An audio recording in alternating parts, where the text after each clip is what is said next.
नमस्कार, स्वागत है आपका JJN न्यूज में और आपके साथ मैं हूं गणेश। कांग्रेस के प्रदेश अध्यक्ष करण माहरा रामनगर ओपन सीट से उम्मीदवार भुवन पांडे के पक्ष में वोट डालने की अपील करने आज रामनगर पहुंचे, जहां उन्होंने रामनगर के लखनपुर चौक पर एक सभा को संबोधित किया। बता दें, आजकल कांग्रेस के स्टार प्रचारक उत्तराखंड निकाय चुनाव के तहत इन दिनों कुमाऊं क्षेत्र में लगातार जनसंपर्क कर रहे हैं।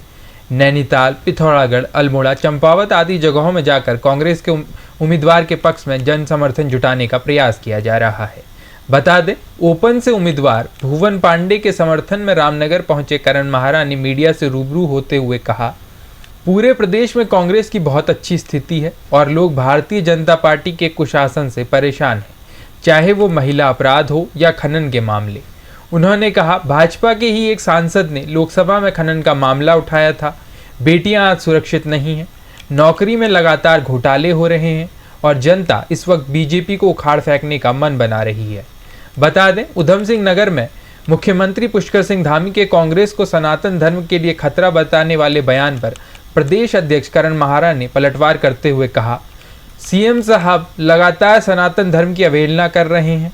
सनातन धर्म कहता है विश्व में शांति हो, सबका कल्याण हो, लेकिन खनन के मामले में, बेटियों के अपहरण करने के मामले में, बेटियों के बलात्कार के मामले में, पेपर लीक, भर्ती घोटाले में बीजेपी ने सारे रिकॉर्ड तोड़ दिए हैं।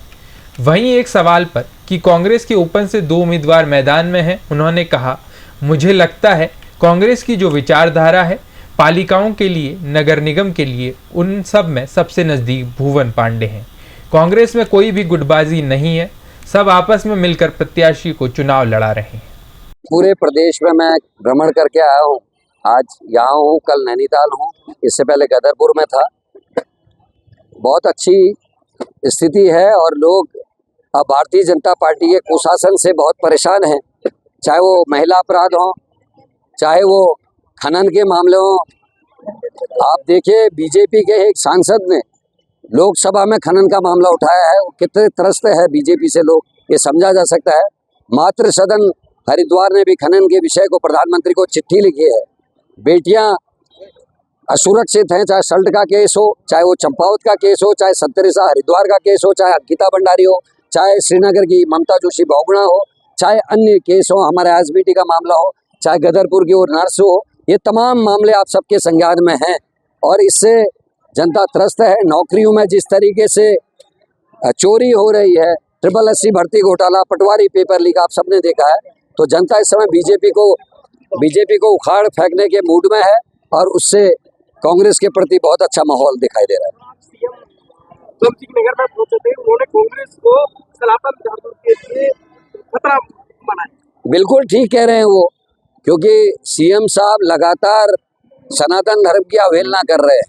सनातन धर्म कहता है सबका कल्याण हो, प्राणियों का कल्याण हो, विश्व में शांति हो, अधर्म का नाश हो, लेकिन खनन के मामले में, बेटियों के अपहरण के मामले में, बेटियों के बलात्कार के मामले में, प्रदेश में नौकरियों में जो पेपर लीक, भर्ती घोटाले और इस मामले में बीजेपी ने वो सारे रिकॉर्ड तोड़ दिए हैं और जो सनातन धर्म के सत्य हैं उनको खत्म कर दिया है। शंकराचार्य का अपमान, सोने की चोरी पे एक शब्द केदारनाथ की मुख्यमंत्री नहीं बोलते, गर्भगृह के नियम तोड़ने पे मुख्यमंत्री कुछ नहीं बोलते, गौ वंश की बेकदरी पे मुख्यमंत्री कुछ नहीं बोलते। वो केवल भाषण देते हैं और दूसरों का आरोप लगाते हैं। एक उंगली कांग्रेस की तरफ करते हैं तो 4 उंगलियां जो है मुख्यमंत्री जी की तरफ जाती है। ओपन सीट है, मेरे को लगता है कांग्रेस की जो विचारधारा है, जो हमारा विजन है पालिकाओं के लिए, नगर निगमों के लिए, उसमें सबसे नज़दीक आदरणीय भुवन पांडे जी हैं, जानकार हैं।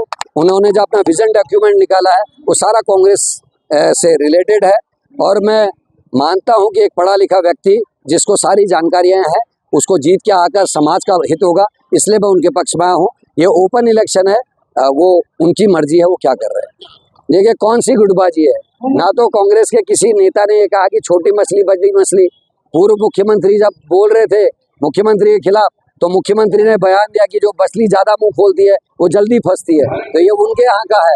उनके यहाँ के तमाम लोग कई किस्म की बातें कर रहे हैं। मुख्यमंत्री के खिलाफ पूर्व मुख्यमंत्री ने खनन का मामला सदन में उठाने का काम किया है। तो झगड़ा हमारे यहाँ नहीं, भारतीय जनता पार्टी में आपको अपना चश्मा बदलने की जरूरत है। देखिए मेरा ये मानना है, चाहे नगर पालिका हो नगर निगम हो, बहुमत में कांग्रेस की सीट आएंगी और कांग्रेस जीतेगी। निकाय चुनाव को लेकर रविवार को कांग्रेस के प्रदेश अध्यक्ष करण मेहरा रामनगर पहुंचे, जहां उन्होंने लखनपुर चुंगी में कांग्रेस समर्पित प्रत्याशी भुवन चंद पांडे के पक्ष में जनसभा को संबोधित किया। इस दौरान कांग्रेस के पूर्व विधायक रणजीत सिंह रावत और पूर्व सांसद डॉक्टर महेंद्र पाल सिंह भी मौजूद है। कांग्रेस के प्रदेश अध्यक्ष करण सिंह मेहरा ने जहां पर भाजपा पर कई गंभीर आरोप लगाए, तो उन्होंने कहा कि भाजपा से सावधान होने की अपील और निश्चित तौर पर इस बार का निकाय चुनाव 2027 की बुनियाद रखेगा और 2027 में भी उन्होंने कहा कि कांग्रेस की सरकार बनेगी। तो वहीं निकाय चुनाव पर बोलते हुए उन्होंने कहा कि उत्तराखंड में इस बार निकाय चुनाव जो हो रहे हैं उसमें कांग्रेस का अच्छा परचम लहराएगा। साथ तौर पर उन्होंने कहा सभी प्रत्याशियों से उन्होंने कहा कि जो विकास की सोच है वो कांग्रेस के पास है। भाजपा ने सिर्फ जो है